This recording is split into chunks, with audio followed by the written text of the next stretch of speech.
Now, the topic of this video I'm going to go on to. Let's see. The topic of this video I'm going into is called the Antichrist. Now, for this topic, I have been putting off for another one of my videos that I decided to put off for a while. As should be studying the words, the words more before I officially come to a certain conclusion on who it could be. Now, there's many speculations of who this Antichrist could be. But I'm going to go on the Bible and I'm going to show you. It's no guarantee I know who it is, because we don't know who it is. But it's about time that I go in the Bible and I'm going to reveal it to you on who the Antichrist could be according to the Holy Bible. Now, this may be my longest video. Could be. I'll be going through precepts and I'll be talking a lot about things. I will also be discussing, about the secret societies of this world too. So this could be a very lengthy video. So I want all brothers and sisters who are watching this video, all my followers, well, not all my followers, all the followers who believe in the Most High Christ, who believes in our Bible as Hebrew Israelites, Negro man and woman. We're going to go into scriptures today, and we're going to show, and I want to show you who this Antichrist could be, in hopes of that it could be him. Now, if you follow me, we're going to go to the New Testament, and we're going to start with the 1 John, the 2nd chapter, and verse 18. All right. So let's start off with that. Here's 1 John, the 2nd chapter, and verse 18.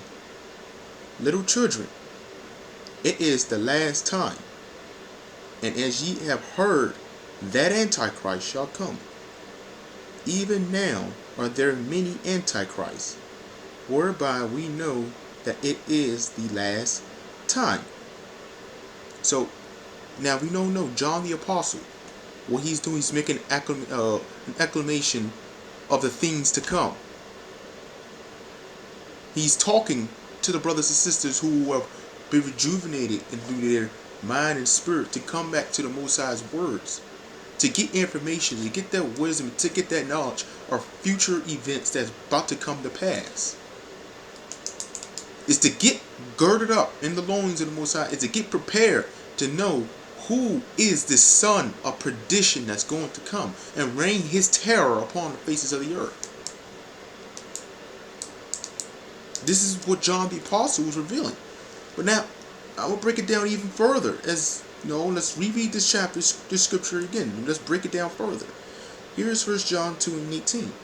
Little children, our brothers and sisters, Hebrew Israelites, believers in the Most High in Christ. It is the last time. In essence, this is the last hour. This is the last time of our servitude. The last punishment. The last number, the last cycle, before a new cycle begins, a new world begins. This is the last time we will ever go through this. Read this. And as ye have heard that Antichrist, not multiple, it'll be that Antichrist shall come. Even now are there many Antichrists. In essence, there are many brothers and sisters out in this world, many people out in this world who have denounced the Messiah as the Son of the living the Son of God, who have denounced God, who have denounced the Messiah. They hate the Messiah. That he even speaking, or he even hearing his name come out of people's mouth, they hate it. That's what it means to be Antichrist. It can be complete and utter distaste and hatred against the Son of God. That's an Antichrist. But in this context, it says, and as ye have heard that Antichrist, so it will be one Antichrist, one man shall come. Even now are there many Antichrists, Whereby we know that it is the last time. When you look at today's world, you see as people are denouncing what? Their faith. And they're all jumping into this new world, new age movement that is going on. You know, at this whole togetherness, this humanitarian thing that the people are following into. That's the new age movement. It's all the religions of Christianity, Islam, and Judaism all combined into one, and which creates the new age movement. That's why if you drive around and you see some stickers on the back of some cars, you see coexist, right? Coexist, right? And it all has the crescent moon of Islam, the cross of Christianity, right? And that star of Judaism, all combined into one. And it said coexist. What they're really telling you is all the faiths, all the people of the world shall come as one. Right? That's the new age movement. All the faiths of the world shall come as one. Remember what scripture says, can two walk together lest they be agreed, right? Now, you know, brothers and sisters who are walking this way, you know we can't walk with anybody who is not coming with the words of the Most High. If you don't believe me, watch my recent video, Separation of Israel. I'll show you that we can't walk with people who is not walking the faith of the Most High. Alright? Verse 19. They went out from us. They were not of us. For if they had been of us, they would no doubt have continued with us. But they went out, that they might be made manifest, that they were not all of us. So there'll be brothers and sisters who are departed from this faith, and jump right back into the world of philosophy. I say, let them be. They were never of the nation of Israel. They were never part of this union that we're in together.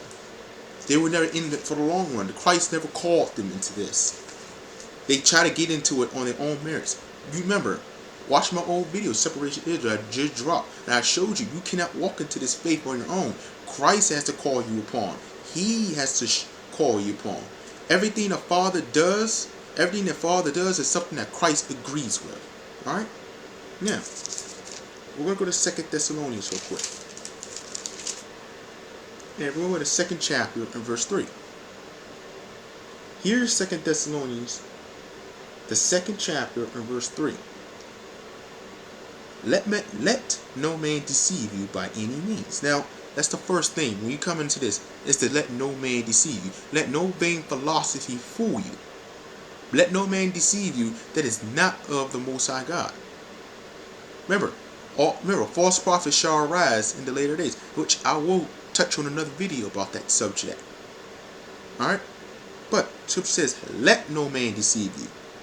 For that day shall not come, except there come a falling away first. So, right there is telling you, for that day shall not come, except there come a falling away first. So first, people have to denounce their faith before man shall be deceived. You're seeing it today, the denouncing of faith of religious institutions, religious faith of people today. They're denouncing their faith in the Most High. And they're jumping in to all these other vain philosophies that the public world TV media is telling them to do. They must coexist with all the races. All the other races must do this one world gathering together.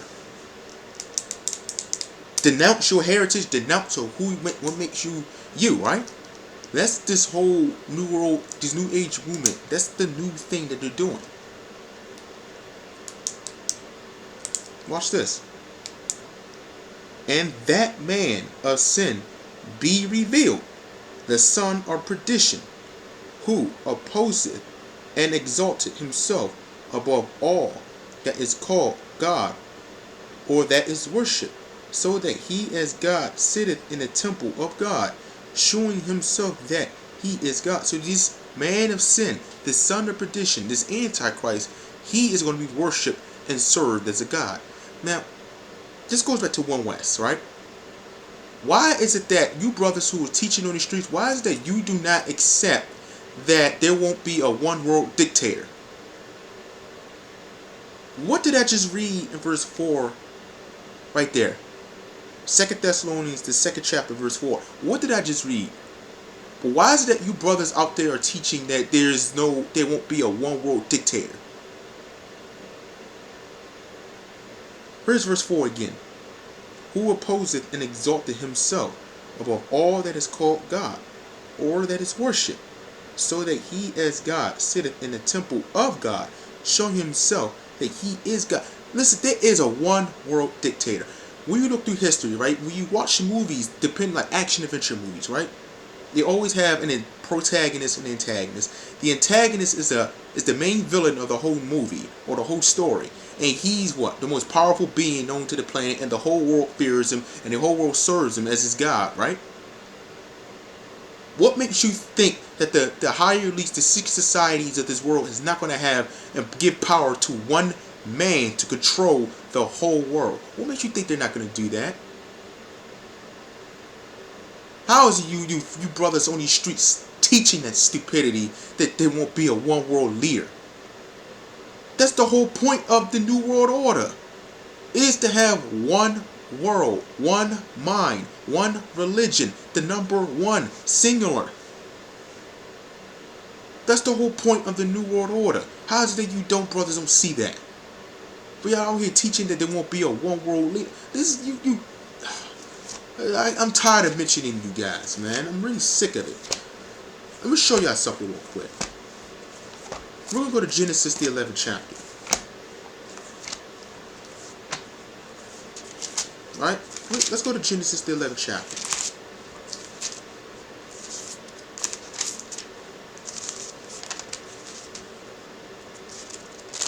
Actually, no. Not Genesis 11th chapter. Genesis, the 10th chapter, and verse 10. Alright? Actually, no. Genesis, the 10th chapter, and verse 6. Here's Genesis 10 and 6. And the sons of Ham, Cush, and Mizraim, and Phut, and Canaan. And the sons of Cush, Seba, and Havilah, and Siptah, and Ramah, and Septica. And the sons of Ramah, Sheba, and Dedan. And Cush begat Nimrod.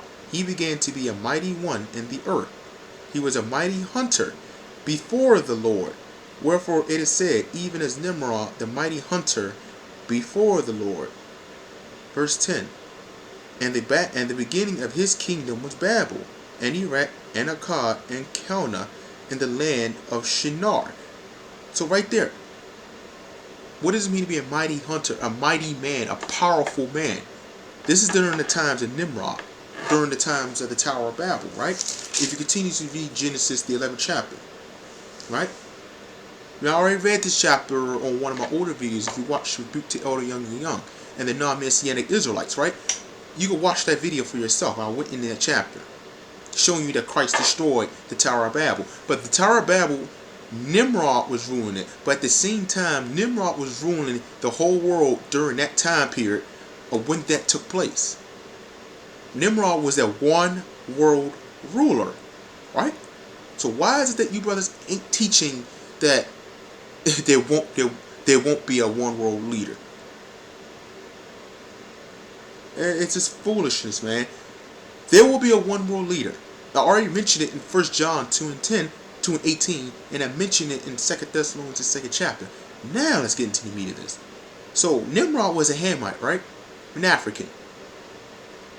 Okay, he was an African. Now let's look at former leaders. Alright? There were speculations on who the Antichrist will be. Multiple people believe that it's the Pope. Pope Francis. Multiple people believe that it's Barack Obama. You have Pope Francis and you have Barack Obama. You have an Edomite and you have a Mamzer. An Edomite mixed up with a Hamite, right? Both of them Gentiles. From Gentile straight nations, right? But you have multiple arguments about the two. Now I'm going to show you, according to scriptures, who that Antichrist could be out of the two. Let's go to Revelation 13. Now remember when I said I will come back to this chapter. It's time. I'm going to break down Revelation 13, and I'm going to go deeper than what I did last time. I just gave you the face value of everything, but I'm digging deeper into this. Now, here's Revelation, the 13th chapter, verse 1. And I stood upon the sand of the sea, and saw a beast rise up out of the sea, having 7 heads and 10 horns. 7 heads represents the 7 powerful kingdoms that oppressed the children of Israel, right? The 7 powerful nations that oppressed the children of Israel. And 10 horns, the 10 confederacy, the 10 confederate nations. One of them already left. That was the UK. Out of the, actually the UK left the European Union, my mistake. They left the European Union. But the 10 confederacy, the 10 horns represents the 10 confederate nations. Multiple people are leaving in and out of it. But the European Union, which I will get into later, the UK has left it, as you continue to read on Revelation 13. And upon his horns 10 crowns, and upon his heads the name of blasphemy. The name of blasphemy is that beast. The name of blasphemy is the man who will be blasphemy, who will live a blasphemous life, who is heavily against the Father, who hates everything righteousness. Verse 2. And the beast which I saw was like unto a leopard. Alright. The last time I went into this, I said the leopard was a beauty. It's correct, it is. Metaphorically represent that people will see this man as a beautiful sign to the world that this is a man we want to look up to. This is our Lord and this is our Savior, right? Which is correct. Let's dig deeper now. Let's use the two analogy. Let's use the two people we have talking about. You have Barack Obama on the left, John Pope Francis on the right, right? When you look at John Pope Francis, the Jesuit Pope of the Roman papacy, the first Jesuit Pope of the Roman papacy, he doesn't have much political power. The only power he has to sway the people is through the religious institutions, through the religious power by the use of the Vatican, right? That's the only influence he's had. Religious power. He can teach things on the terms of religion. He has a lot of influence of religion, but he doesn't have that political influence the way Barack Obama had. Now you may say, oh brother, Barack Obama is way done. He's done his ministry. I'm going to later show you that he wasn't done. Because news just came out about Barack Obama. But you look at Obama. You saw how much influence he had under his administration, his 8-year administration. You saw how much influence he had. Yeah, he may have been hated, but he was hated for justifiable reasons. Every man not gonna love one person. People loved Obama during his administration. He let a lot of things slide, and he changed a lot of things, which I will go later. But let's focus on Barack Obama. So when you look at a leopard, right? It is an animal, color orange, black spots, and a yellow belly, right? That's what you see when you look at a leopard. A multicolored animal. Now look up Barack Obama. A multiracial man. His father is a Hamite, just like the mighty king of Nimrod, and his mother is an Edomite, who is Jacob's eternal enemy, Esau, right? You have two kingdoms. You have one man who was descendant of two nations, two families who consistently are against the children of Israel. The children of Ham and the children of Esau. Two of Israel's biggest enemies, Egypt and America, or Egypt and the European powers of the world. Two of Israel's biggest enemies were Egypt and the European powers of the world, right? Let's keep reading. And his feet were as the feet of a bear. He had strength, right? Strength. Mighty. Very, very powerful man. A lot of influence. That never changed about the bear. But we look up Barack Obama and how much influence he's been given during his administration. Talking about the black woman should stay on welfare. It's to keep poverty going in our nation. Let her stay on it.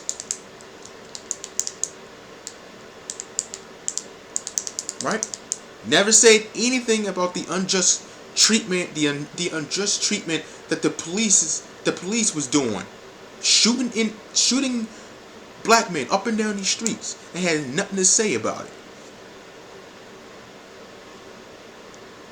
But you must be the president of the United States, and you have nothing to say about those unfortunate events that kept consistently happening in front of the TV media. And then under your administration, at the same time, you're changing the gun laws. You're trying to change the gun laws. You gave up the internet to the European Union. So now the European Union is in control of this internet. This all happened under his administration. I'm going to keep more. There's more he's done. Let's keep reading. And his mouth, as a mouth of a lion, he's going to speak with a mouth of courage, a mouth of bravery. And I'm going to show you how this could be matching up with him. If you was to look on Google and watch YouTube, if you was to go on YouTube and watch his sermon, I believe it was this 2006 sermon as a politician. And he talked about the Bible.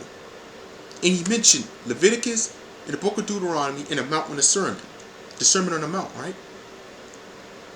He talked about, you're going to go in Leviticus. We're going to go in Leviticus because it condones slavery, which it doesn't. We're going to go to the book of Deuteronomy because, it's talking about stoning little children who walk away from the faith, which is true. Back then, it was justifiable because if your children walk away from the faith of the Most High God, they're going to continue on wickedness as they get older. And they're going to influence and push that through all the families of the earth, throughout all the nation of Israel. That's why you have to stop it. And then he blasphemed the Mount on the Sermon, talking about, it's radical. He, right there on the front of his sermon, and he said it with such bravery. He said it with such courage. He didn't care. Just look in the man's face when he said that. There was no fear. There was no ounce of fear. There was no ounce of, what was it, stuttering? He didn't stutter. He didn't hesitate. He just said it out with a lot of courage and pride. I'm going to show you something. Let's go to Matthew 5th, the book of Matthew real quick. We'll go to the book of Matthew, the 5th chapter. And verse 8. I'm going to show you the Mount on the Sermon. I'm going to show you what is he talking about. Here is Matthew 5 and 8. Blessed are the pure in heart, for they shall see God. Verse 9. Blessed are the peacemakers, for they shall be called the children of God. Blessed are they which are persecuted for righteousness' sake, for theirs is the kingdom of heaven. What do you think he got that from saying that it sounded radical? What is radical about that? The Bible says, blessed are those who are merciful, blessed are those who are peacemakers, and blessed are those who give up their righteousness' sake, who've been persecuted for righteousness. It says, blessed is those. What are Barack Obama talking about saying that was radical, the Mount on the Sermon? What was radical about that? But he sat up there with such pride and such courage to say that was radical. And that the Christian people today do not know their Bibles, which they don't. They don't know the Bible. But a lot of them, but he would say that people don't know the Bible. They don't know what it contains. So that's a perfect excuse why we can't use the Bible in everyday life.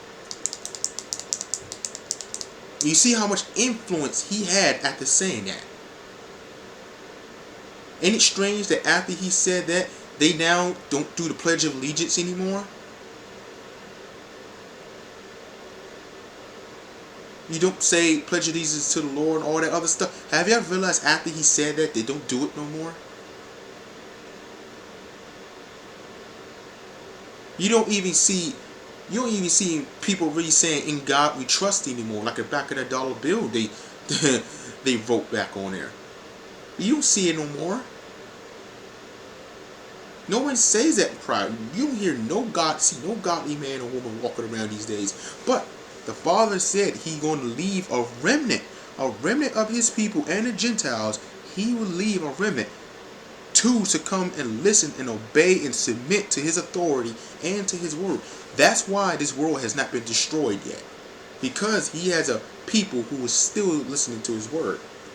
Now, let's go back to Revelation.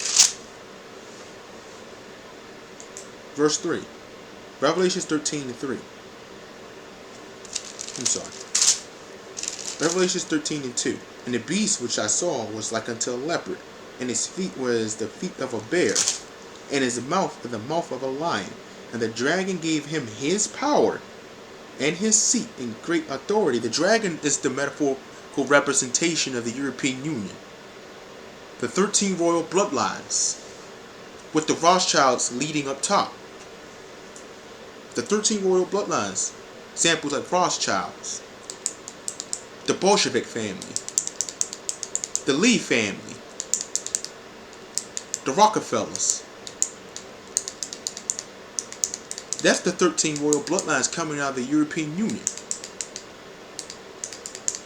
The home and creators of the secret societies that you know throughout all ancient history. I'm going to show y'all something real quick. They've always existed, even way back then.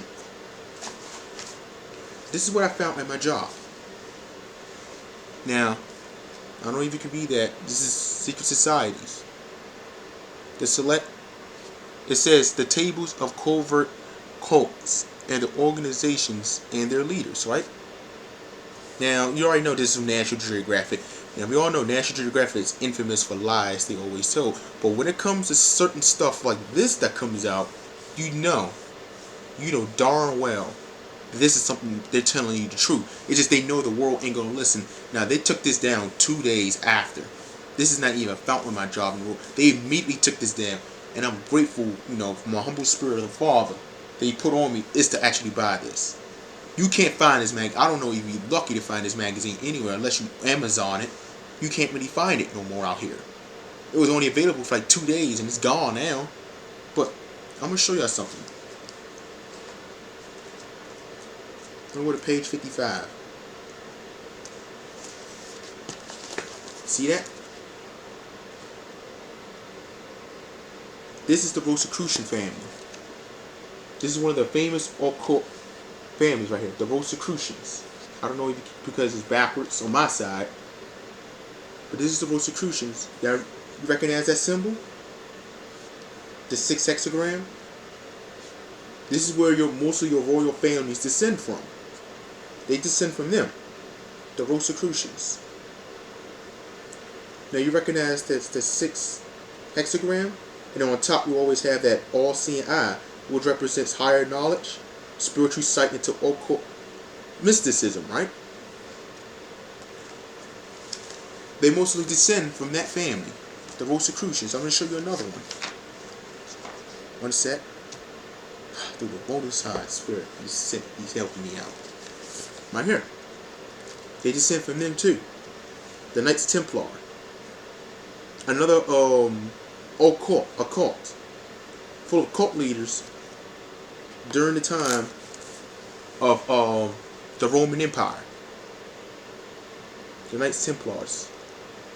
This is where most of your royal families you know today, they descend from these cult leaders. Most of them descend from those cult leaders. They've been in existence for thousands of years now. Actually, if you was to go into that book, the first page you was to find the first existence of a cult was ancient Egypt. The first existence of a cult existed in ancient Egypt.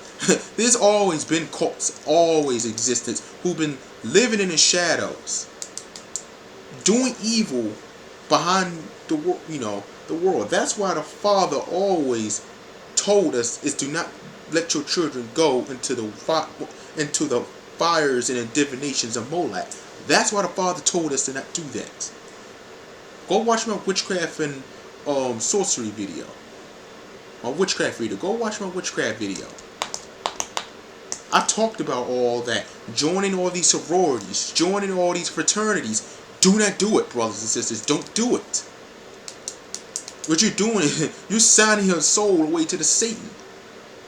The sororities and fraternities are the basement level into the occult. You're joining yourselves into high levels of mysticism. Shoot. And I don't want all you brothers to be honest. All you brothers and sisters out there to be honest. Raise your hand if you know someone in your family who are in the occult. I do.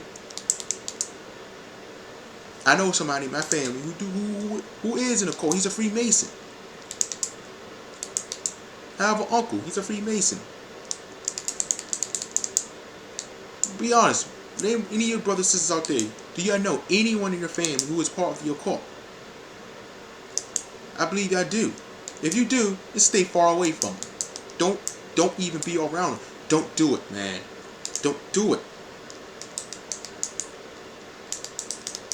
Let me show you something real quick. Let's go to Isaiah, the 13th chapter.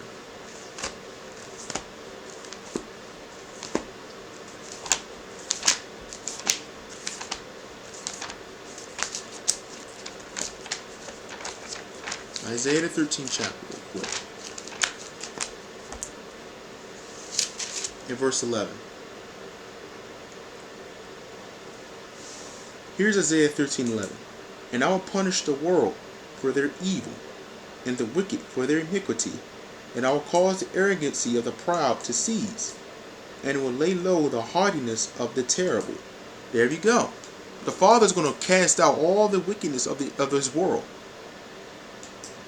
And He's going to punish the world a lot for the iniquities and the evils they have done, especially those who are in a secret higher society, who claims they have the ultimate wisdom of everything. That's their religion. That's their philosophy. Their philosophy is enlightenment. Enlightenment is a Luciferian philosophy. It's a satanic philosophy. That's why they do all their rituals on that star you saw, which originated from the roots of Christians. That's where you see that star out. That's demonic 6-star that you see. A lot of these One West brothers are running around on their heads. That star is always, I've told you over and over and over, that star is demonic. It is the most demonic star, the most demonic symbolic thing you've ever seen in existence. It is the most satanic thing. It's you see it heavily in the TV media. You see it in all over. They do all their rituals and they do all their rituals up there in Bohemian Grove. They do all these secret meetings in Luxembourg. You have the Bilderberg group doing all their roundtable meetings up in Belgium. All this behind closed doors. They always have been doing this.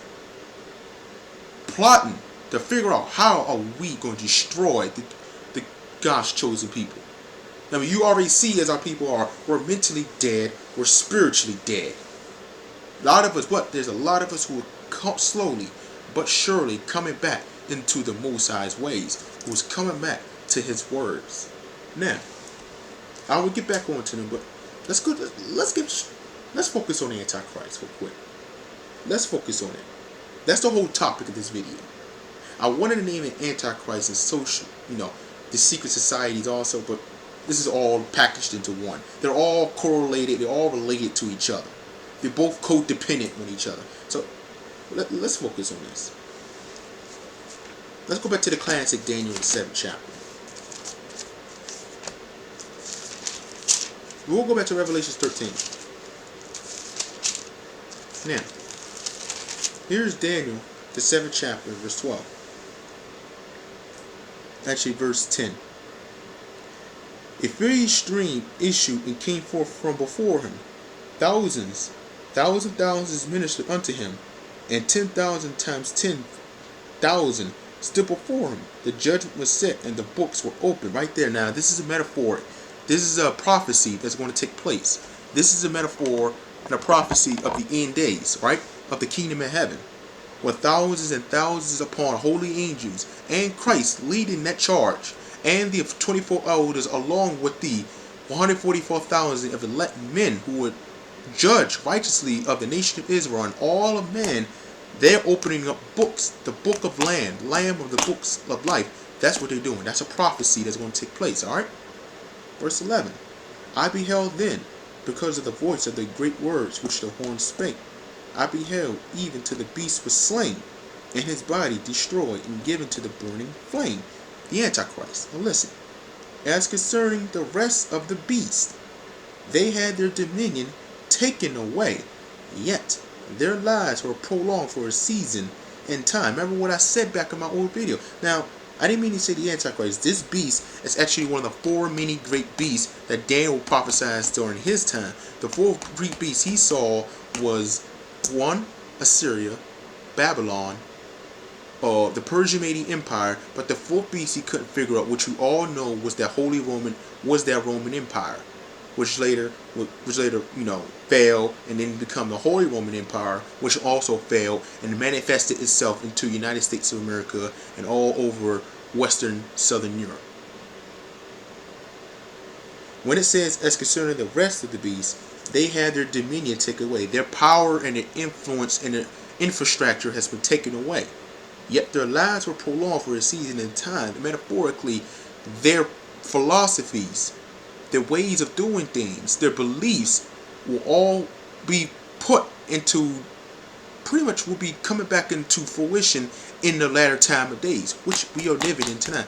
Last time I told you, we are living in that Holy Roman Empire, that fourth great beast that Daniel saw, which is true. We're living in it right now. This is that fourth beast we're living in. Now, verse 15. I, Daniel, was grieved in my spirit in the midst of my body, and the visions of my head troubled me. I came near unto one of them that stood by, and asked him the truth of all this.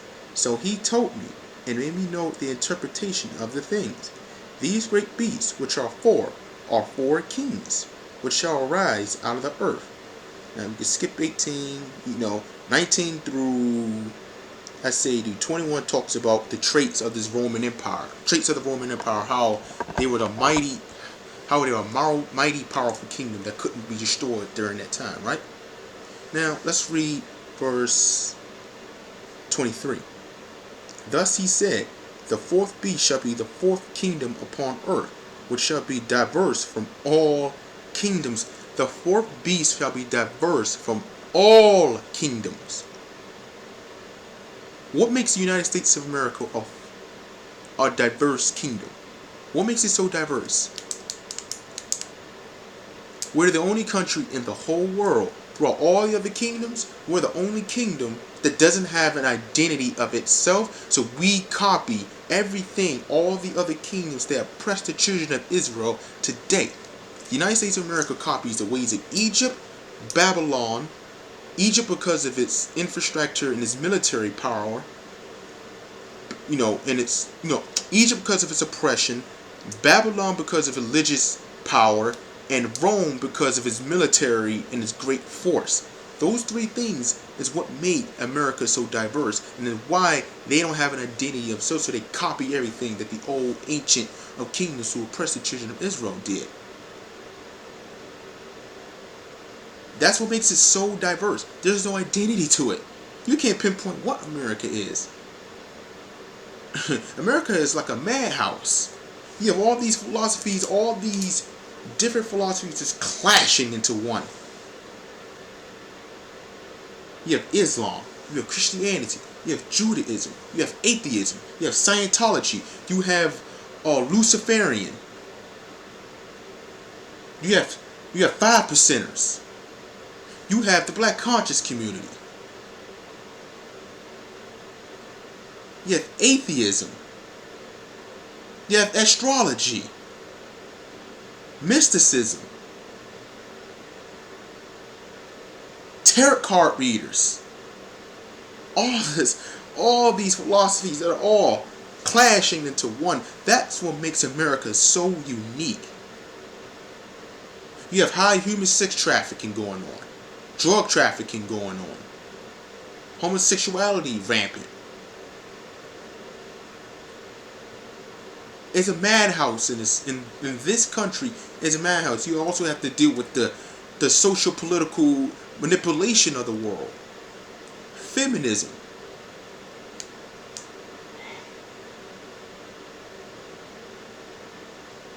You have feminism. Masculate the woman, effeminate the man.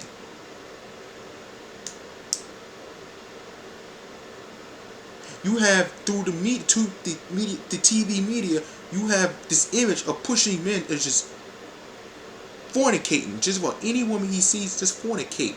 Take advantage of her, just fornicate. Knowing that marriage is a holy thing. You have the demonic hip hop music, that demonic trap music we hear today. It preaches death to our people. That's what makes America such a diverse kingdom. You can't pinpoint what it is. That's what makes it so diverse. Right there shows you where this is the fourth kingdom that we're living in. The fourth beast. Now, verse 23.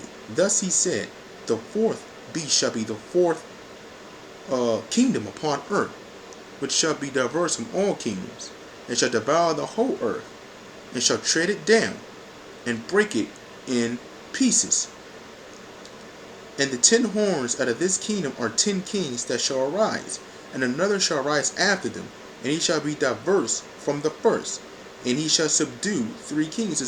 So 3 kings will lose their power, but this one Antichrist, he will have dominion over all the other kings, but 3 out of those 10 kings shall be taken out of power. Who are those 3 kings? We don't know. We have to see. There's 3 Euro powers out of that dragon that has been taken, that needs to be taken out of the power. We have to see. We have to wait, pray, and see what's going to happen. Verse 25. And he shall speak great words against the Most High, and shall wear out the saints of the Most High, and think to change times and laws, and they shall be given into his hand until a time and times and dividing of time. Out of all what I just read in the 25th verse, what is that most important word that I just read? I want y'all to really think, ponder for 5 or 10 seconds. Out of the whole 25th verse, what was that most important word that I just read? Change. What was Barack Obama's favorite motto during his administration? It's time for change, right? Ain't that what it was motto? During his administration, you see pictures of Obama stickers with the word change at the bottom, correct? That was he was pushing. Was change. What were the things he changed? What I told you earlier. Women, it's okay for black women to stay on welfare. Homosexuality is good for man and man marrying to marry who he wants. Sooner or later, they're going to follow Canada. It'll be legalized to where now you can marry an animal. Don't be surprised if they're going to legalize that. Giving the internet over to the European Union, slowly but surely getting rid of gun laws,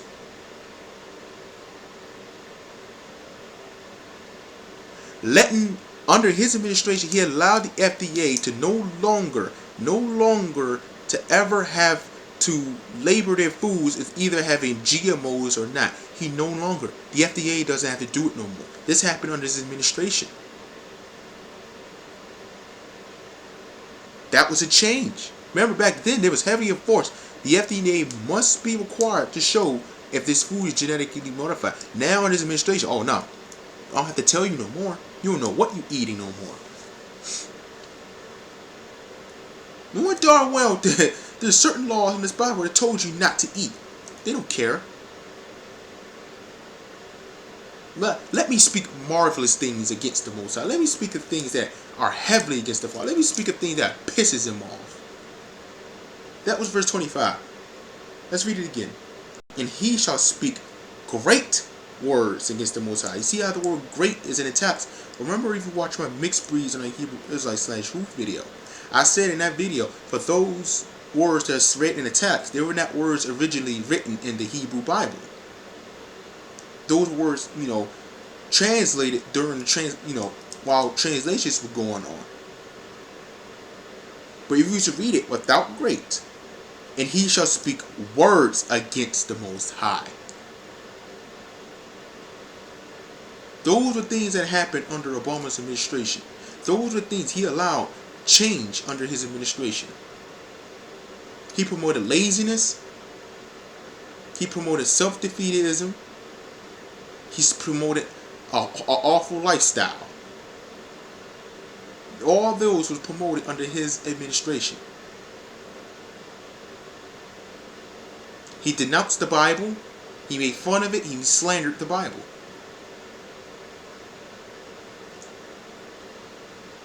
But the judgment shall sit, and they shall take away his dominion, to consume and to destroy unto the end.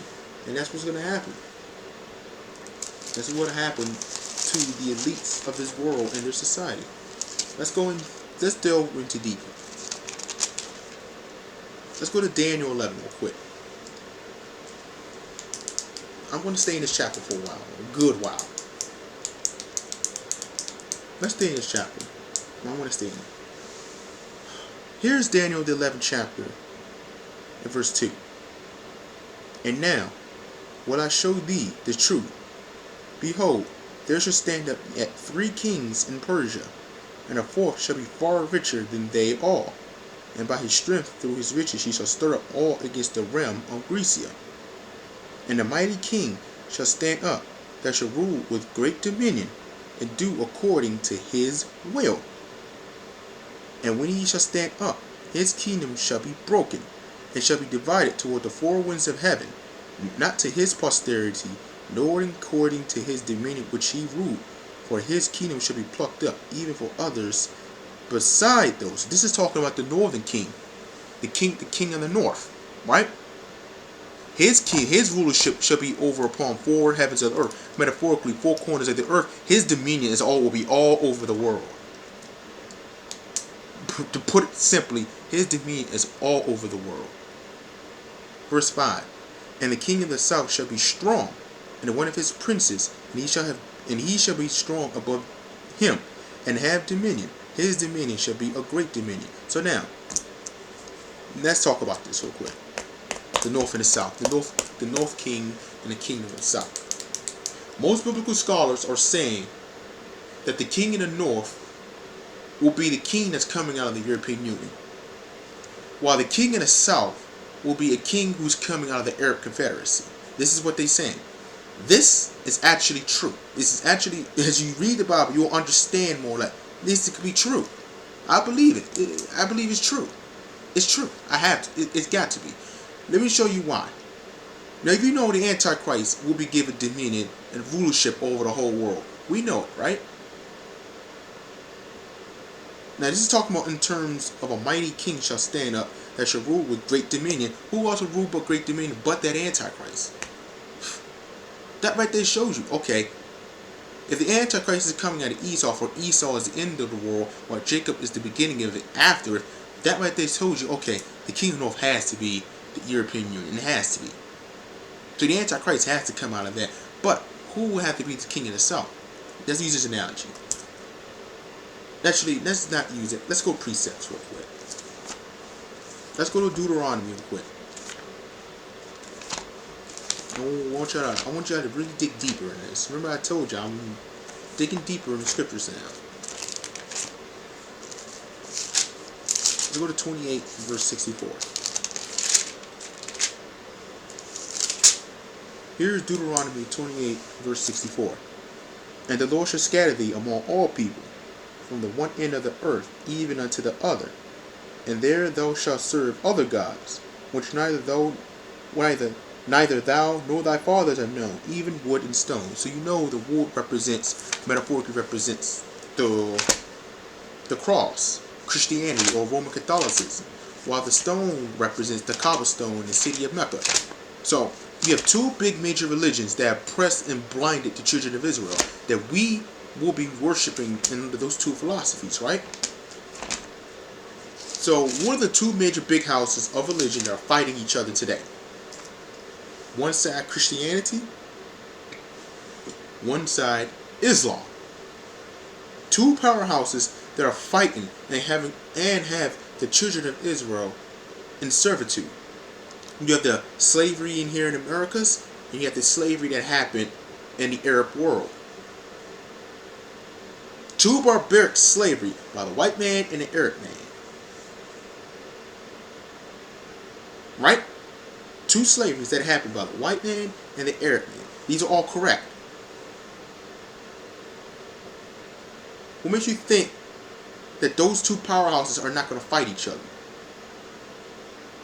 What makes you think that's not going to happen? Watch this. Here's Daniel. Let's go back to Daniel 11. That right there told you. The northern king, the king of the north is the European Union. The king of the south is the Arab Confederacy. It has to be. And also how you know this? When you look at the land of Israel, just get a visual representation of the map. Israel is the heart of the whole world. Literally, it is. And above Israel, what do you have? Above Israel, nothing but water. But above Israel, you have the continent of Europe, home of the European Union, home of Luxembourg, where the European Union headquarters was at. You have Belgium, where all the trade, all the financial transaction, all the wealth, and all the robbery of all over the world, where most of the wealth is going hitting right back to Belgium. Wherever wealth that's hitting all over the world, it's going to hit right back in Belgium. Okay, you have Belgium, you have France, who's getting benefits from taxations of countries like Haiti, benefits from taxations all over countries in Africa, right? That's how they got so powerful as a kingdom today. It's from those government sanctions they put on those countries where our people do all that, alright? Germany, home of one of the most powerful automotive industries, right? Home of mostly Gnosticism, the originality of Gnosticism, home of the occult. Next to where Belgium started. Belgium started the whole occult thing of the European, of the European family, but it spread it like wildfire during the time of World War II. Don't believe me? All you have to do is look up this documentary called, what was it? It was on Amazon. Freemasons and Gnosticism. Look it up. Freemasons and Nazis. Look up that documentary and watch it. It's about a 30-minute, 40-minute documentary. Look it up. But to get back into scripture, let's focus. Here's Daniel 11:6. And in the end of years they shall join themselves together. For the king's daughter of the south shall come to the king of the north to make an agreement. But she shall not retain the power of the arm, neither shall he stand, nor his arm, but she shall be given up, and they that brought her, and he that begat her, and he that strengthened her in these times. Let me skip on down. Verse 9. So the king of the south shall come into his kingdom, and shall return into his own land. But his son shall be stirred up, and shall assemble a multitude of great forces, and one shall certainly come, and overflow, and pass through. Then shall he return, and be stirred up, even to his fortress. So, king of the south, the Arab Confederacy, he's going to overflow. He's going to pass through. He shall return and be stirred up even to his fortress. So he's going to be stirred up by, the things that's happening to their nation from all over this earth. Let's prove what's going on. You had the Donald Trump ban that has happened recently of Muslims. We just had that happen. You have so much mocking of the Islamic religion, mocking of the Islamic people, happening all over the European television. You see it all the time. You have the constant war and strife in the so-called Middle East. battling over a resource called oil.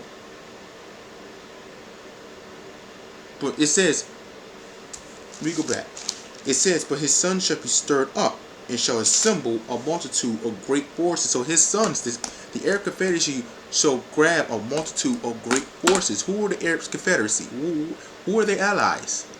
Some of them are allies with countries like Russia and North Korea. That's why you see North Korea keep consistently threatening America, I'm going to bomb you. I mean, I know when I said in my videos, they're not going to do nothing. North Korea is not going to start this whole thing off. No. That's not in the Father's will. That's not in His word. Remember, Scripture says, be not dismayed by the signs of this heaven, metaphorically of this world, for that's the sign of the Gentiles. Our signs is in Matthew 24. Christ left us a sign to pay attention to. Don't be dismayed in North Korea. North Korea ain't going to start nothing off. That's not in the Father's will. Remember, it's rumors of war. North Korea is not in their will. Don't pay attention to that. Pay attention to the Bible. Let's listen. And the king of the south shall be moved for choler, and shall come forth and fight with him, even with the king of the north. And he shall set forth a great multitude, but the multitude shall be given into his hand. So the northern king will overrule and overpower the southern king. European Union will overpower the southern king. Now, who will be the king of the king of the south? Who is south from Israel? What country? Iran, right? The country of Iran. Who is Iran's allies? Pakistan, Egypt, Libya, Saudi Arabia, Iraq. Right? And all those other powerful Islamic countries all over that so-called Middle East, they are allies with the Arab Confederacy. They're home of the biggest Islamic, countries from all over the earth. Let's keep reading. And when he had taken away the multitude, his heart shall be lifted up, and he shall cast down many 10,000s, but he shall not be strengthened by it. Verse 13. For the king of the north shall return, and shall set forth a multitude greater than the former, and shall certainly come after certain years with a great army and with much riches. So the northern king, the king of the north, the Antichrist, he shall come with so much riches. He shall come with an exceeding army. This army of powerful men, an army that no man can stop. Let's go back to Revelation 13. Remember when I read that? What did I read in Revelation 13? Go back to Revelation 13, brothers and sisters. Let's go back. What did it say? Remember what I read this last time? Revelation 13 and 4. And they worshipped the dragon, which gave power unto the beast. And they worshipped the beast, saying, who is like unto the beast, who is able to make war with him? Daniel 11. Listen.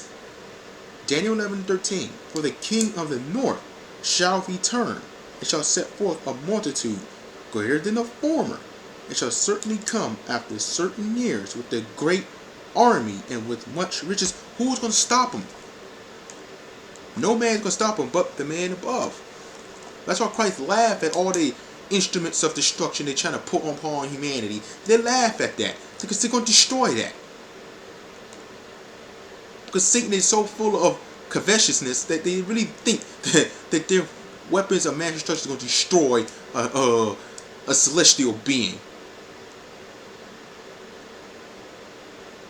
That's why. That's what that was talking about. The king of the north, the Antichrist, he's going to come back with a very powerful ally, a very powerful army with so many allies. Who is the United States of America allies with the exception of the European Union, which America will be rooted out soon. But who is the European Union? Who's allies with those countries? You have France, you have Germany, you have Belgium, you have Luxembourg, right? You have Italy, you have Spain, you have what is it? What's another? not necessarily case out of the Confederacy, but they're still allies with that country.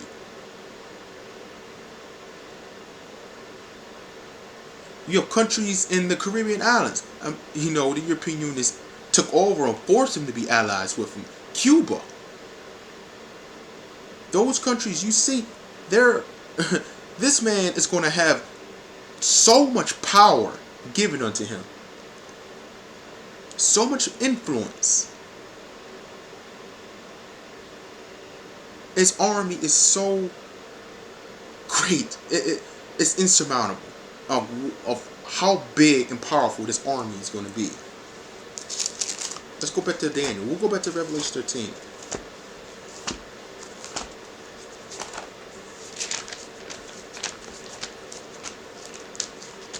Yeah, let's go back to Daniel real quick.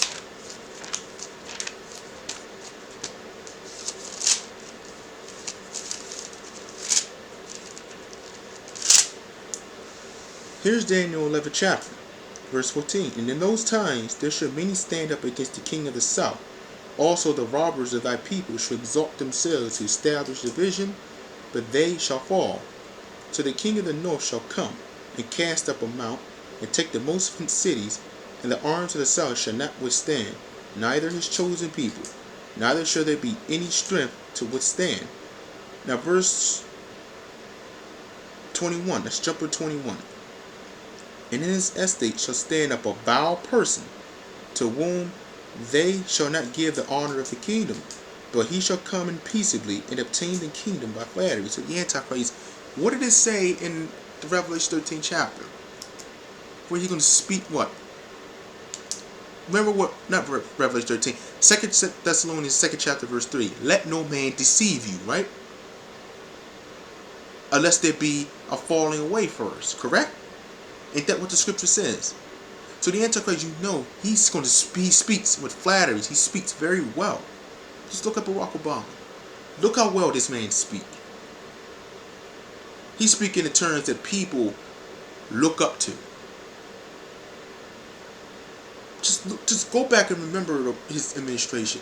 The people was cheering, Obama, Obama, Obama, Obama. Remember when he got inaugurated? When he first got inaugurated, look how much cheering was going on when he inaugurated. It's because so many people were saying, oh man, I'm so happy that he was inaugurated. I don't have to pay my bills no more or none of that stuff. Right when he got inaugurated.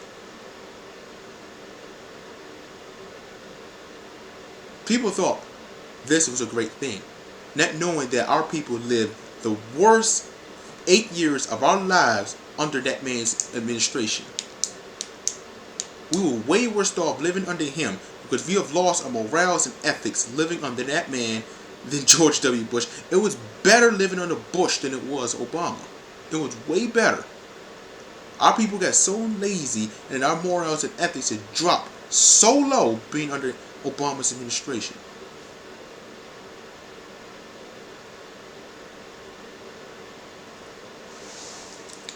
Verse 22. And with the arms of a flood shall they be overthrown from before him, and shall be broken, yea, also the prince of the covenant. And after the league made with him, he shall work deceitfully, for he shall come up, and shall become strong with the small people. He shall enter peaceably even upon the fattest places of the province, and he shall do that which his fathers have not done, nor his fathers' fathers. He shall scatter among them the prey, and spoil, and riches, yea, and he shall forecast his devices against the strongholds, even for a time. What is his devices? What is this Antichrist device? What are his devices? I'm going to show you this real quick. Let's go back to Revelation 13. Let's go back.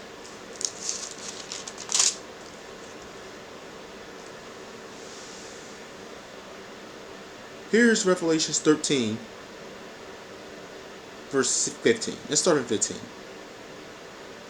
And he had power to give life unto the image of the beast, that the image of the beast should both speak, and cause that as many as would not worship the image of the beast should be killed. Now we don't know what this image is, but until then this image has been revealed, we don't know what it will be. Only time will tell. Let's keep reading. And he causeth all, both small and great, rich and poor, free and bond, to receive a mark in their right hand, comma, or in their foreheads, and that no man might buy or sell, save he that had the mark, or the number of the beast, or the number of his name. So right there, okay, it's the mark of the beast. That's the devices that the Antichrist is going to implement. 3 manifestations of the mark of the beast he's going to implement. Let's slow down. Okay, let's slow down more. Let me see. Fix that. There we go. Let's slow down a little bit more. And let's go slower and really break this down. Here's verse 16. And he causeth all, both small and great, those who are in power, those who are not in power, rich and poor, the celebrities. You have the greats, you have the celebrities, even some hot members of the higher elites club, and poor, those brothers and sisters who are living in poverty, those people of Gentile, of the other nations who are living in poverty, they will receive the mark. Free and bond, those people who are outside prison and those who are in the prison industry, to receive a mark in their right hand. So they will get a manifestation of a mark on their right hand. Some say it's the RFID chip. Some say it's the RFID chip. Right? Or in their foreheads.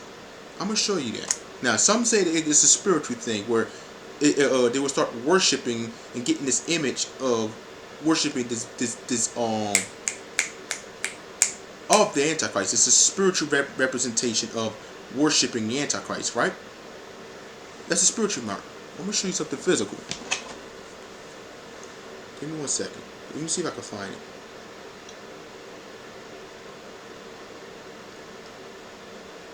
Give me 1 second. This is another thing from the National Geographic. I told you, not always believe in that National Geographic to tell you, but when they want to implement their plans, National Geographic has no issues of issuing what they're talking about. Check this out. What do you see? You see that? What do you see? It says the next human. National Geographic. You see the evolution of man, monkey. You see monkey, caveman, the white man normally, and then you have what you call a synthetic thing on his forehead, right? That's what you see, right? Let me show you again. I wish it was more clear. I think it's because of my camera. Hold on. Let me see. You see that? Now, I guess I don't know why it's blurry, but you see the monkey, caveman, the man, and the next step of human civilization, human life, is synthetic. A synthetic life form. Mind control. That's the new thing. That I'm not saying is that. That's what I'm not saying. I'm saying watch out for it. That could be one of the many manifestations of the mark that could be put on your foreheads. You see, I see it all over the TV media, and I see it all through. You can watch it even on TV. You see it in your movies. You see it in the magazines. That the next step of human civilization is robots, right? That's what they want. They want to force a synthetic lifestyle on people. That's why you see retail chains closing down, because they want to implement more of a robotic state of living, right? They want to implement a synthetic lifestyle onto us. I'm not saying that's the marketing one of the manifestations, but what I'm saying is watch out. Is to keep your eyes out. Some say, okay, so for argument's sake, let's say this. The right hand is the RFID chip, right? Let's just say it. The forehead is that thing that we were putting in your heads. Watch this. Verse 17, and that no man might buy or sell, save he that had the mark, or the name of the beast, or the number of his name. So the third one is something that no man can buy or sell, something that be forced upon us. It's the third manifestation of the mark of the beast. Now, there's a lot of brothers, sisters, even I was speculating that it's the new chip that you're finding on your new debit and credit cards. It's been forced upon us. I'm not saying it's that, because you can't buy or sell without it no more, right? That's the new thing. If you don't have that activated, or you can't use it after being deactivated, what can you do? You can't buy food no more. But until revelations of it being true, we have to wait out. I'm not saying it's not the RFID. I'm not saying it's that or any other. What I'm saying, keep focused. Stay vigilant. Be aware. What could it be? Keep your prayers up, Israel. Stay aware of what's going on. Anything of these magnitude that's going to be forced upon us, don't take it. Let's keep reading. Verse 18. Here's wisdom. Now I want y'all to listen to this. Here's wisdom. Let him that hath understanding count the number of the beast, for it is the number of a man, and his number is 666. So the number of the beast is 666, right? Excuse me. 666, right? The number of the beast. Alright. Let's look at Barack Obama real quick.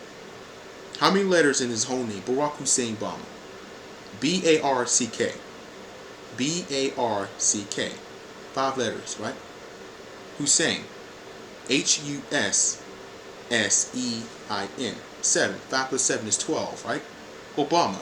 O-B-A-M-A. 5, 7, 12 plus 5, I believe 17. Or I must be spelling Hussein wrong. I'm spelling one of those things wrong. But Barack Hussein Obama equals up to 18 letters. What number can give you 18, an equilateral number? 3 times. 6, right? 6 plus 6 plus 6 is 18. Perfect, even number. 6 plus 6 plus 6 is 13. Barack Obama is born on August 4th, the 216th day calendar of the calendar year. It's August 4th. According to the Gregorian calendar, January already December, January 1st to December 31st, his birthday falls on the August 4th, the 216th day calendar year. 216, right? What number can give you 216? 6, correct? What's 6 times 6 times 6? 216, correct? Barack Obama was raised in Honolulu, Hawaii. Was born in Honolulu, Hawaii, but raised in Chicago, Illinois. And that zip code in Chicago, Illinois was 60606. You don't see the coincidence? You don't see the similarities? I already broke down parts of the scriptures about the guy. You don't see it?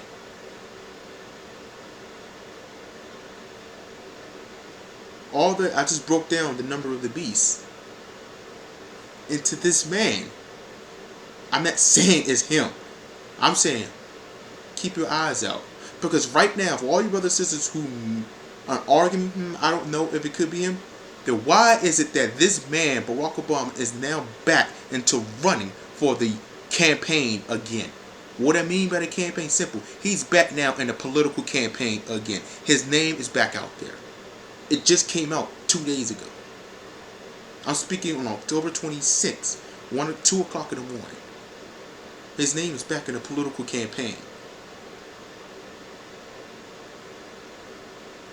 He's now trying to rally up Democratic voters, mostly black voters, to vote for the Democratic Party again. Why is he doing that, knowing, according to this world standards, now I'm speaking in the terms of this world. When you're of this world, right? According to the U.S. Constitution, no president cannot exceed more than 2 terms, right? So why is it that Barack Obama is rallying up voters for the Democratic Party, knowing darn well he has no point in doing that no more? He's not part in ever running for office again. So why is he doing it? This man is still active even outside of office. Well, brothers and sisters who I personally know who scoffed at me thinking that I thought, just making stuff up about Barack Obama being hit. What do you have to say now? Where are you at? Where are you? What do you have to say now?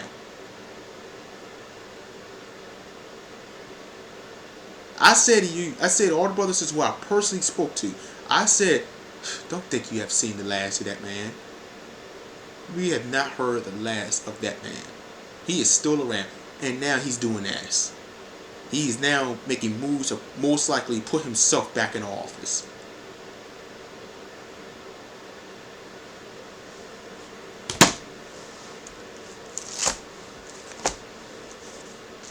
That's why Scripture says, let no man deceive you. Don't be fooled. You have not seen the last of this man. Don't be fooled. Here's the verse. Here's verse 25 in Daniel 11 chapter. And he shall stir up his power and his courage against the king of the south with a great army. And the king of the south shall be stirred up to battle with a very great and mighty army. But he shall not stand, for they shall forecast devices against him.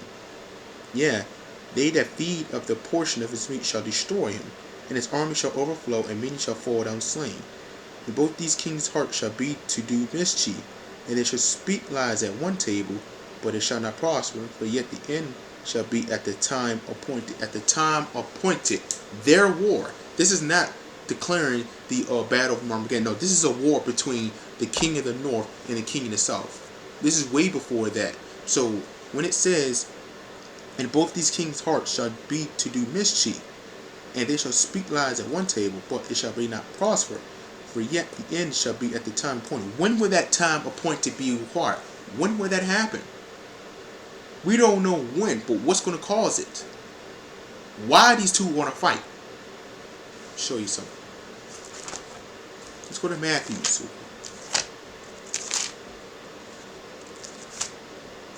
Let's go to Matthew 24. Here is Matthew, the 24th chapter, and verse 15. Here is Matthew 24:15.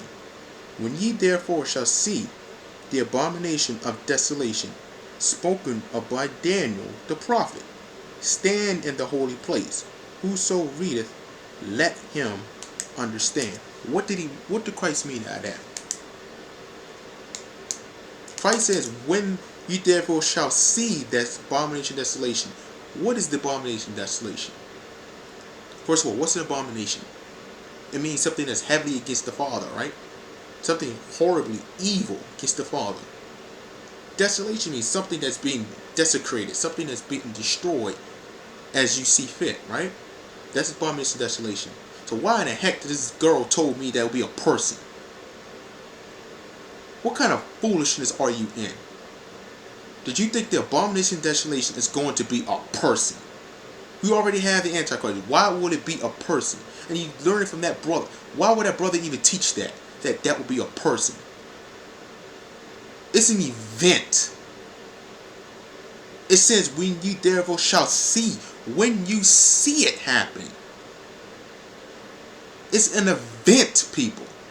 Not a person. Where are you getting this from? You don't know the damn Bible. You don't know the Bible. You don't know the Bible.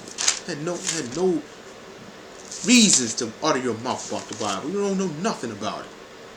It's an event that's going to take place. So what type of event? Okay. You look at the Christians and you look at the Muslims, right? Two of the most powerful religious institutions of this world, right? You know the Antichrist is going to rule 3.5 years, right? And after that, we're going to rule who was supposed to be ruling for 7 years, but to be cut off at that 3.5-year mark, right? Because the abominable desolation is going to happen. They're going to queue off into that battle of Armageddon. Now, the time appointed, what's going to cause it? What do the Islamic people consider holy? What do they consider holy? Don't the Islamic people consider the Temple of Medina holy? Don't they consider the Dome of the Rock holy? Don't they just consider the the cobblestone in the city of Mecca holy? So what happens if you was to, I don't know, you blaspheme their area? Now, I can't remember the scripture. It's somewhere. I believe it was the book of Samuel or the book of Kings, where it talks about those who commit, what was it? Blasphemy in the Lord temple of the Lord. Okay, remember, during the times of when King Solomon was building up the Solomon's temple, remember, they implemented a law that those who blaspheme the Lord's name in the holy temple will be put to death. Right? Now, let's use the analogy of the Muslims. Now, for those brothers and sisters who can find that scripture, please post it in the comment box, and I will thank you for that. I can't remember it, but it's somewhere in the book of Kings, if I can remember. One of y'all can find it, where it talks about those who blaspheme the Lord's name in the holy temple shall be put to death, right? So let's use the Muslims. If they consider those 3 things holy to them, and you was blaspheming them, wouldn't they put you to death for it? Wouldn't they put you to death of the holy shrine of what they see holy? Wouldn't they put you to death? So what was to happen if the king of the north, the aka the Antichrist, was to destroy all of those shrines? Wouldn't that get the Muslims riled up? Wouldn't that get them to go crazy? Wouldn't that get them to get, that's something holy to them? So if he was to destroy even one of those shrines, wouldn't you think that was to piss them off? They already get mad if you show them a picture of Prophet Muhammad. Won't you think that would get them really riled up if they just destroy one of those shrines, maybe all of those shrines that's holy to them?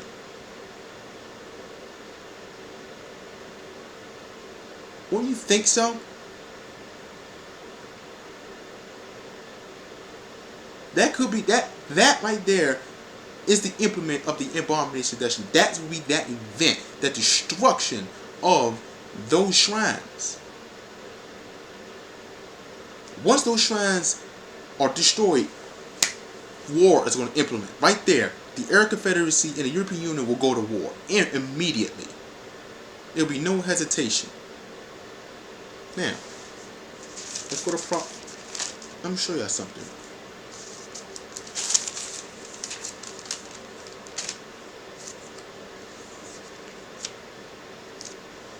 Here's Proverbs 11:4. Riches profit not in the day of wrath, but righteousness delivereth from death. The righteousness of the perfect shall direct his way, but the wicked shall fall by his own wickedness. The righteousness of the upright shall deliver them, but transgressors shall be taken in their own naughtiness. What makes you think? So it makes you think that these Muslims are going to lose their holy shrines? Don't you think they're going to lose it? It's not holy. Those are abominations unto the Lord, or the Lord Most High God. Because Allah is a false God. He ain't no real God. Allah even said in his own mouth in that book of, what was it, in the Quran, that the chosen people are the children of Israel. He said it out of his own mouth. So how can you take that damn book as truth? It ain't no truth. That book is a book of lies and deceit and lie. It just copies everything the Bible wrote about. Plagiarism. It's full of plagiarism in that Quran. That's why you don't waste your time with it. Let's go back to the book of Daniel.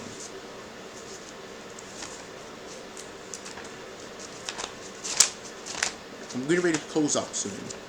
Just be patient with me, Israel. Be patient. I know this is a long one. Let's go back to Daniel.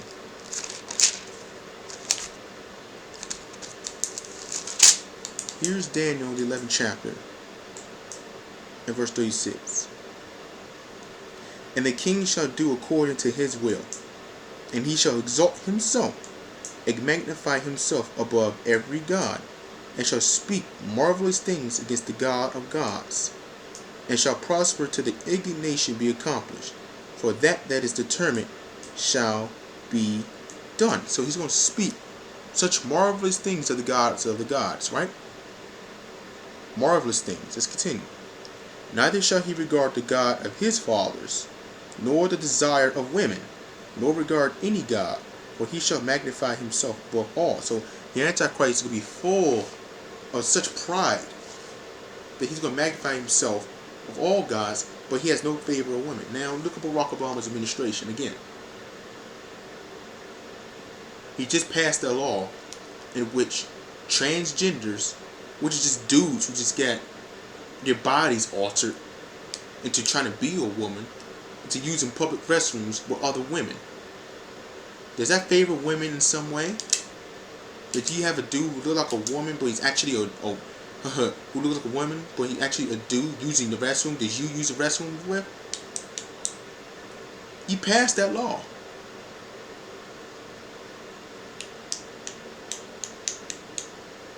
And then you already know about the thing of what Joan Rivers did about what she said about Michelle Obama. All you do is watch Google, look up a YouTube video, and look up Michelle Obama dancing. I want all your brothers and sisters look up that video of Michelle Obama dancing. And I want y'all to look for yourself. Just look at her dance and look at her. Really look at her. You'll see what I'm talking about.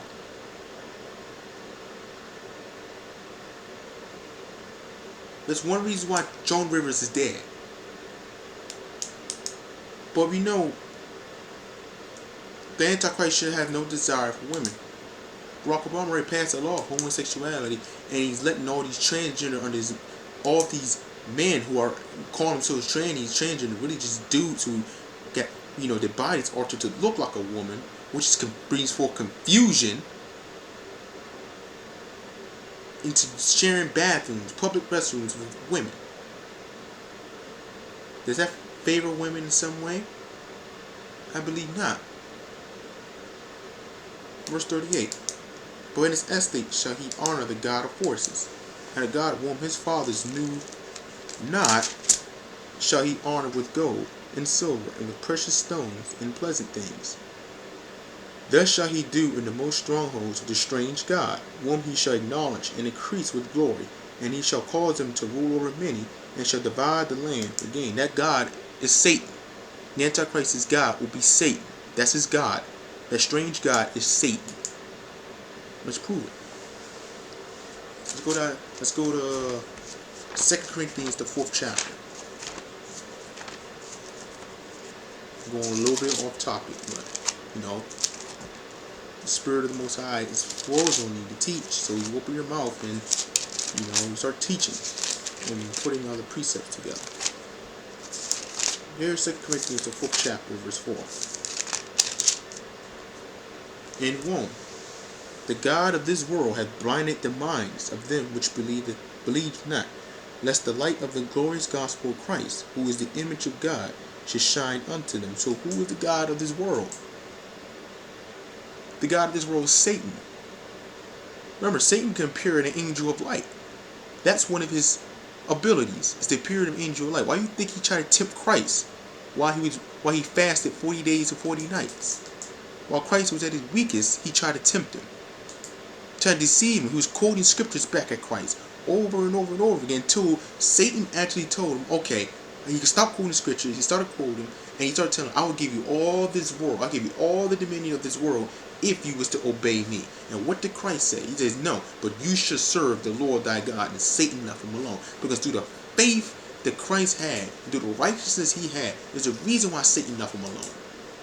Because he couldn't tempt him. Even at Christ's lowest point, he couldn't tempt him. So if Christ can do that, we as moral human beings, as Negroes, can do it. Yeah, Christ was a perfect human being. He's a perfect man. But we should walk like him, right? We should walk like Christ. Yeah, 2 more scriptures I'm going to close out. Here's 2 Corinthians, the 5th chapter. Now, 5th chapter, verse 7. 2 Corinthians, the 5th chapter, verse 7. For we walk by faith, not by sight. Straightforward. We walk with a faith for the Most High in Christ, not by sight of what we see and what hopes we see of looking at the Father. No, we can't see the Father, but we know He's there. We know that spiritual connection is with us. You don't believe me? Watch my Romans the 8th chapter video. I talked about that. We've always had that connection with the Father. It's just we didn't know what was going on. But now we've been rejuvenated in mind and spirit. We got that connection again. We are aware of that connection. We walk by faith, not by sight. We walk by faith, not by carnal minds. We walk by faith, not by assumptions. We walk by faith because we know the Father is real. We know He's going to fight our battles. Don't worry about the global elites. Don't worry about what they're doing. Yeah, you're supposed to take heed of what they're doing, but at the same time, don't let them scare you. Remember, Scripture says, what did Christ say? Do not be afraid of man who could take away the flesh, but be afraid of the one who can take away the spirit. Will you rather die in the flesh knowing that you have a chance in the kingdom of heaven in the spirit for all eternal? Or will you rather live in flesh but die, but knowing that your spirit is to be eternal in damnation for all eternity in the spiritual realm of hell? Would you rather do that? I would choose the first option. Live righteously, die normally, but have a chance in the kingdom of heaven in the spiritual realm. Wouldn't that be better? We walk by faith, not by sight. Keep an eye out, brothers and sisters. You walk by faith. That's one thing what Christ is looking for, is that faith. One more scripture and close out tonight. So I guess it's not my longest video, but even my second longest. Here is Psalms 94 and 20.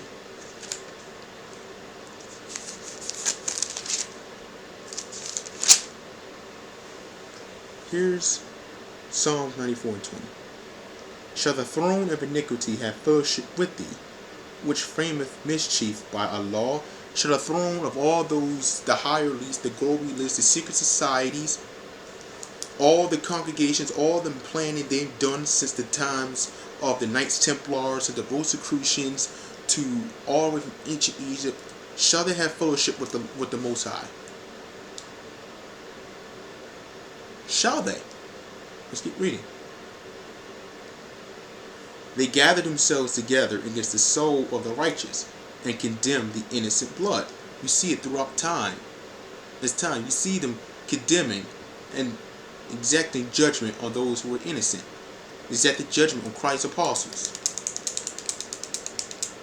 I believe it was James who died a brutal death. Paul was killed in a prison. These were men who just teach the gospel of Christ. They were brutally murdered. But Christ told them, you all would die for me. But each one of you will begin to cease in judging the 12 tribes of the nation of Israel. Christ told him this. Let's keep reading. But the Lord is my defense, and my God is the rock of my refuge. And He shall bring upon them their own iniquity, and shall cut them off in their own wickedness. Yeah, the Lord our God shall cut them off. So the Father will cast out the wickedness. He will cast out the Antichrist. He will cast out everything. All the evils you see of today, the Father is going to cast that out and root out, Satan and his minions and his angels. He's going to root them out. Now, that's about it. There's more I can pull out for this doctrine. I can pull out a lot more for this doctrine. But I'll leave you out the rest. I'll leave you the rest of that to figure out. I wanted to name this Antichrist Social Secret Society, but I'll just stick with the Antichrist and give you other things about the secret societies, because they're all codependent upon each other. But I say, brothers and sisters, stay vigilant and be aware. Don't get sleepy. Don't get weary. This thing is just starting. Pay attention. one thing for sure is to keep your eyes on that Dome of the Rock in Jerusalem. Keep your eyes on it. See if anything's going to happen. I say peace and shalom. This is not my best work. I wanted to go in a lot more deep. This was pretty deep when I went in. I wanted to go in deeper. But I think I left a good mark. And also, if you read Daniel 11, all the king of the north's dominion and his philosophy should spread to all four corners of the earth. So right there will tell you, all you brothers up there, the black manosphere, who thinking that you're gonna flee America and flee into Brazil, flee into Cuba and Havana and trying to make a living there, you get the wrong thing. You're veering right into more enemy territory. We're dealing with a lot more racist Hispanics. We're dealing with a lot more skinheads and all this stuff down there. I say go ahead, flee. Run down there. See what happens. When all this go off, you brothers flee down there and see what happens. Because no matter where you run, this judgment, this whole thing is going to go all over four corners of the earth. That's all I have to say for that. But outside of that, I say peace to the nation of Israel. Stay tuned for my videos. I might take a little break, but I need, it was worry in my spirit to bring this forth out. I say shalom and peace.